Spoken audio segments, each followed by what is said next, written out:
50 Cent. Meanwhile, Philly rapper Corrupt says Eminem got away with a lot in his rap career because he is white.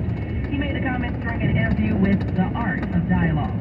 He said Eminem being white had nothing to do with his skills, but he might have got away with a lot of things. Corrupt went on to say the game accepts it because they make money off what you're doing, so they're going to give you a pass. This comes as Tyler, the Creator, is sharing his thoughts on the art of rapping.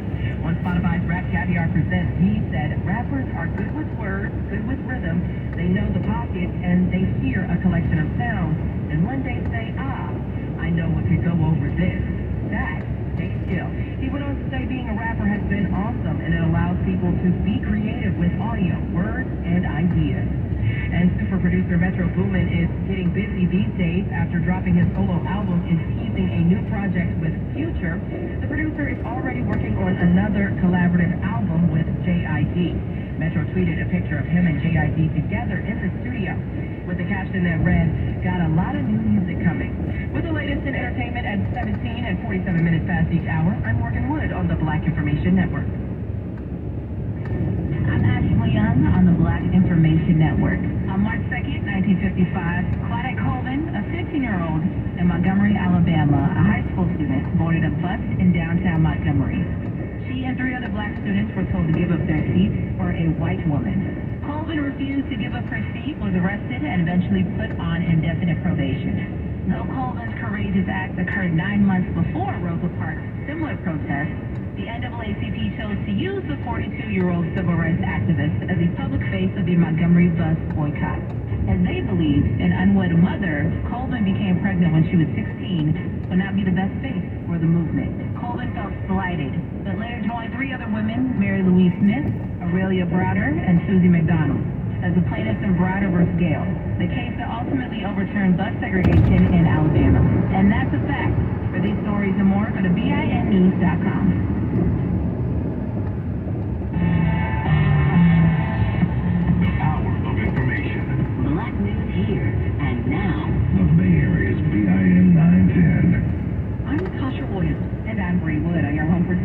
News, the Black Information Network. A more than year-long investigation is complete, but why 64-year-old Stephen Paddock opened fire on concertgoers at a Las Vegas festival may never be known. The agency has completed an analysis of the man behind the October 1st, 2017 mass shooting. The FBI concluding Paddock, who took aim from a Mandalay Bay hotel room and killed 58 and injured 1,000 others, had no single or clear motivating factor driving him in the killing rampage and subsequent suicide. They concluded he acted alone in the 11-minute massacre, but left no manifesto or suicide note. But investigators believe part of Paddock's motivation was to die by suicide and become famous as a result of the horrific attack. A Black Georgia couple whose children were taken by the Department of Children's Services after a traffic stop and arrest in Coffee County, Tennessee last month are still without custody of their kids. Bianca Claiborne and Deontay Williams appeared for a closed hearing related to their 5 children recently. The children's mother says it's been pure agony to wake up morning after morning without her 7, 6, 3, 2, and 4-month-old children. I'm a stay-at-home mom, so I'm anxious out there is something that I'm not, and it's definition of my character. Now that's not, I'm not that person. And I know how much I love my kids and how my kids love me. Williams, the children's father, was arrested on February 17th for possessing marijuana and a firearm while the family was on their way to Chicago to attend the funeral. Black attorney Courtney Peasley is representing the couple. She says custody will not be returned to Claiborne until she submits to a hair follicle drug test, according to WSMV-TV. Tennessee civil rights organizations are calling the traffic stops targeted and racially motivated. The Los Angeles City Council seat once held by Mark Ridley Thomas is now vacant. African-American Heather Hutt, who's been filling the seat on an interim basis, is expected to officially be appointed to the council seat and serve out the remainder of Ridley Thomas's term. On Thursday, Council President Paul Krikorian declared the seat officially vacant shortly after Ridley Thomas was convicted of federal corruption charges. If appointed, Hutt will serve on the LA City Council through December of 2024. 2 sisters died, and the CPSC issued the recall for a popular hoverboard. The Consumer Product Safety Commission says 53,000 hoverboards are dangerous due to fire risk. The voluntary recall impacts certain Jetson Road self-balancing scooters, also known as hoverboards, which were sold at Target stores, according to the company's website. In a new release, the CPSC says the 10-year-old girl and her 15-year-old sister died from an April 2022 fire in Hellertown, Pennsylvania. Local officials determined that a 42-volt Jetson Road caused the fire. Fire officials say the lithium batteries can overheat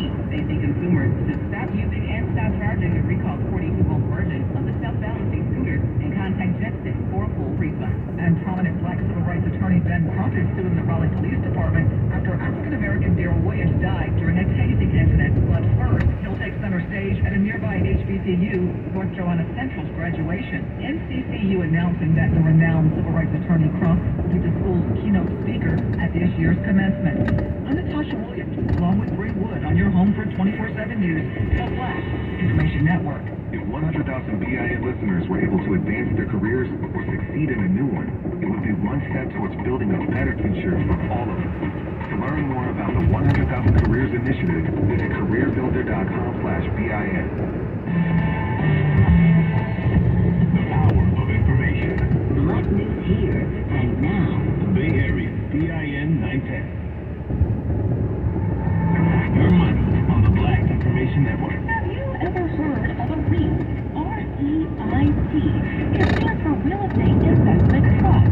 Sophisticated investors are familiar with this term. It represents a unique opportunity to invest in real estate without the trouble of buying or managing it yourself. You can invest in real estate linked to residential or commercial properties. You just need the cash required for the minimum investment. For example, Phoenix American Hospitality is a $30 million hotel REIT, and you can get in on the action with a minimum investment of only $5,000. Over the last year, the company's average monthly distribution of dividends has been 12%. By their very nature, REITs are required to distribute 90% of their profits before the end of each year. So you are basically buying a tiny piece of the business in equity or in stock, not physical property. And if the company decides to sell the portfolio, you will hopefully get your initial investment back, plus or minus any appreciation. Money news at 54 minutes past each hour. I'm Nicole Deal on your home for 24/7 News, the Black Information Network, and BINnews.com. Black news impacting your town, Your world, your voice. the Bay Area's BIN 910. I'm Bree Wood, and I'm Natasha Williams on your home for 24/7 News, the Black Information Network. African-American couple Peter and Pamela McNeil of Charlotte, North Carolina are finally fulfilling a dream that Peter has had most of his life, to become a filmmaker. McNeil is originally from New York and says Spike Lee was a big inspiration in him wanting to pursue a career in filmmaking. The couple have developed a film for Amazon Prime Video called Urge. It touches on the rarely discussed topic of porn addiction and one man's determination to overcome it. McNeil says the character is loosely based on him before meeting his wife. He says he hopes the film inspires people and encourages them to know you can overcome whatever the obstacles are in your life. African-American CNN host Van Jones was recently a guest on the PBS show Finding Your Roots. The show host, African-American Henry Louis Gates Jr., uncovered some information about Jones's ancestry that left him shocked and extremely proud. Black Information Network's Nicole Deal has the story. Among many discoveries, the father of two was shown that his great-grandfather, Mark Kirkendall, was listed in the Douglas Township, Arkansas census from 1850, a time when it was rare for black people to be listed by name.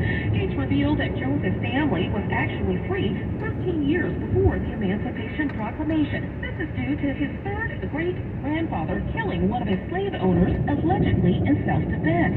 Van said he likes how they did not need Lincoln to free them because they freed themselves. I'm Nicole Deal on the Black Information Network. A black father in California has given his son the ultimate gift for his 13th birthday. Mahim Mohammed, an entrepreneur in San Diego, bought 40 acres of land in 2021 as a getaway when he wanted a break from city life. A resident of Los Angeles, California, he runs a real estate business, buying and remodeling properties on the south side of Chicago, Illinois. Gave the land to his son because he wanted to teach him the importance of land ownership as well as building generational wealth. That's a lesson Mohammed says he learned from his mother early in life. They already have some ideas for the property, but for now, they're enjoying nature, sunrises, and clear skies. I'm Bree Wood, along with Natasha Williams on your home for 24/7 News, the Black Information Network, and BINnews.com. Now here's Mike Moore with your Washington Roundup. President Biden will spend 5 days in both parts of Ireland next month to commemorate the 25th anniversary of the Good Friday Peace Accord. The White House said recently that plans are still being finalized, and Biden arriving in Northern Ireland on April 11th, a day after the quarter-century mark of the Good Friday Agreement. The peace deal, brokered by the U.S., was designed to end decades of violence that killed more than 3,600 people.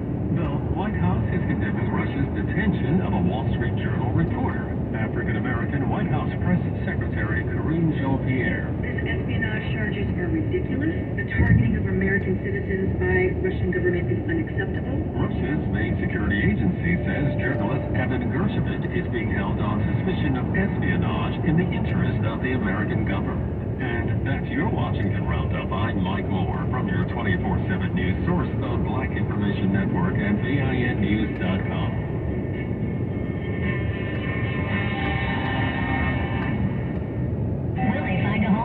Sponsored by Geico.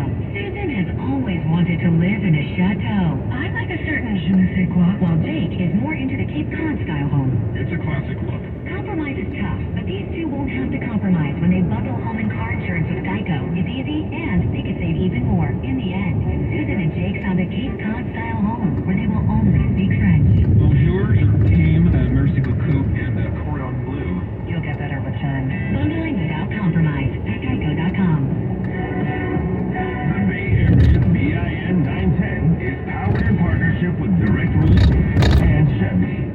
Thank you for partnering with a purpose on the Black Information Network. Want to make a difference? African American patients only have a 25% chance of finding a bone marrow match. Make a difference and join the National Bone Marrow Registry at bethematch.org. Because news can happen anywhere, anytime. The Black Information Network hotline is available to you 24 hours a day, 7 days a week at 855-500-9BIN. I'm Terry McCready. And I'm Kevin Brown, and you're home for 24/7 News, the Black Information Network. Alvin Bragg, a former New York State and federal prosecutor, became a household name when he made history as the first black district attorney in the Manhattan DA's office. The indictment of former President Trump has been sealed and will be revealed soon. Following the news, Trump called the action political persecution and election interference at the highest level in history. The case involves the $130,000 hush money payment made by Trump's former attorney Michael Cohen to adult film star Stormy Daniels ahead of the 2016 presidential election. Before he was sworn in last year, Bragg already had cases related to Trump and other notable names under his belt as state chief deputy attorney general. Some of former President Donald Trump's staunchest critics in the Democratic Party weighed in on his historic indictment by a Manhattan grand jury.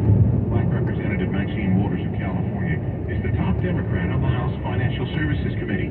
She tweeted out how she's always predicted that Stormy Daniels would be Trump's downfall, and added that sometimes justice works. Representative Adam Schiff, also from California, and the lead Democrat in Trump's first impeachment trial, said he believed justice was served. Meanwhile, former House Speaker Nancy Pelosi released a statement that read in part, "No one is above the law." Hopefully, the former president will peacefully respect the system. Black Representative Jamal Bowman of New York is reflecting on his outburst against Kentucky Representative Thomas Massey over gun violence.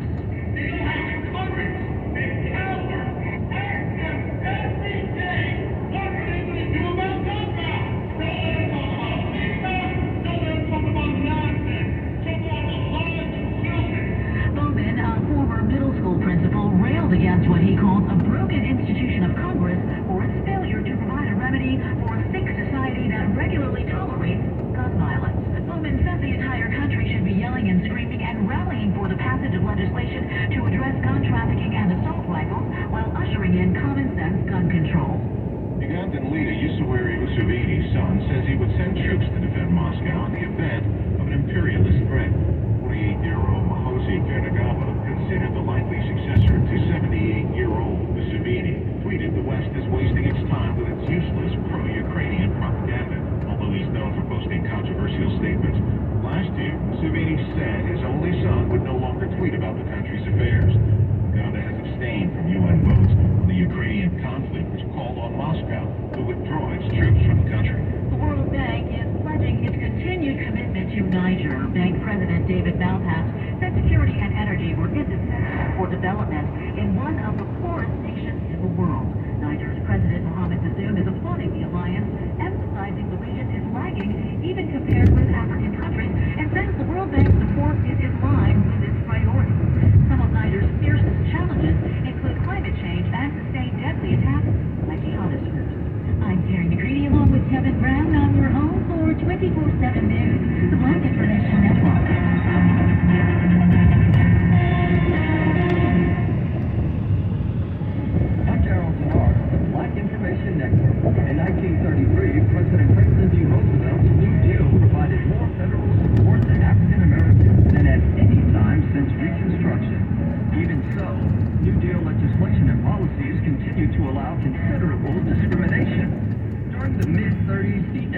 entity launched a legal campaign against legal segregation, focusing on inequities in public education.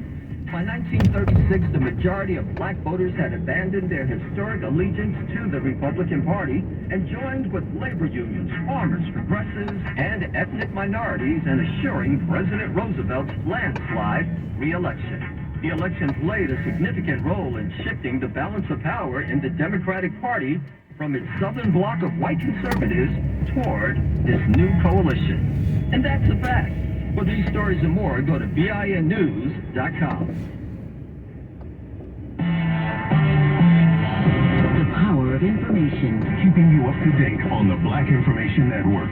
The Bay Area's BIN 910. I'm Doug Davis on your home for 24/7 News. San Francisco's BIN 910. Veteran Black Congresswoman Barbara Lee just received a huge nod from a major political influencer. NBC Bay Area reports Silicon Valley Congressman Ro Khanna has officially endorsed Lee in her bid for the U.S. Senate. Here's Congresswoman Lee as she addressed supporters in Oakland during her campaign kickoff speech not long ago. Only 2 black women have served in the United States Senate since 1789. So if someone tries to tell me that a black woman of my age, with all the experience I bring to the table, can't win a fight, I just smile to myself and I say, watch me. In his official statement, Khanna wrote, quote, "I'm excited and proud to endorse my good friend Barbara Lee for U.S. Senate. Barbara is a progressive leader Californians need right now, and her solid record as one of Congress's most outspoken champions of justice speaks for itself." Rumors swirled around political circles in the Bay Area that Khanna may run for the seat. With all the talk surrounding San Francisco's proposal to put $5 million in reparations to black residents, the California State Reparations Task Force met up for a few days in Sacramento to finalize its recommendations to the state. The task force, however, will not submit suggestions on how much black California residents will get paid. Chairwoman Camila Moore said that responsibility lies with state lawmakers. I spoke to Moore exclusively about it. We were required to advise the state legislature on the methodology around compensation, which means identifying who should be eligible. We pretty much make the argument that there's state culpability, thus there needs to be compensation from the state, and total valued at over $800 billion. Moore said the advisory board also approved draft sections related to non-compensatory policy recommendations. The task force will meet again in May with the final meeting set for June 30th, one day before the deadline of July 1st. Another milestone as California bounces back from its driest 3 years ever. A new map update shows that more than half of the state is no longer in a drought thanks to heavy rain and historic snowfall. The number is now 45% considered abnormally dry. 7 days ago, it was just 51%. The entire San Francisco Bay Area. A black woman who went through some pretty tough times is giving back to a women's shelter. Shared her story of pain and triumph to help others in similar circumstances. NBC Bay Area reports Elizabeth Rowley was a victim of domestic abuse, and after abusing drugs and alcohol to numb her pain, she eventually found herself homeless. After pulling herself out of poverty, she is now a peer counselor at Carmelita Women's Home. My mission in life is to now help other people that have gone where I've gone and been where I've been, and know that it's okay, that there is a different way. She says she feels honored to do this kind of work and does not regret one single part of her life's journey. For more of these stories and international, national, state, and local news that affects the black community, listen to the Black Information Network on the iHeartRadio app or log on to BINnews.com. On social media, follow the BIN on Facebook, Instagram, and TikTok at Black Information Network and on Twitter at BlackInfoNet. I'm Doug Davis on your home for 24/7 News, San Francisco's BIN 910. Looking for ways to help propel human potential? For over 50 years, SEO has been an innovator in youth education, mentorship, and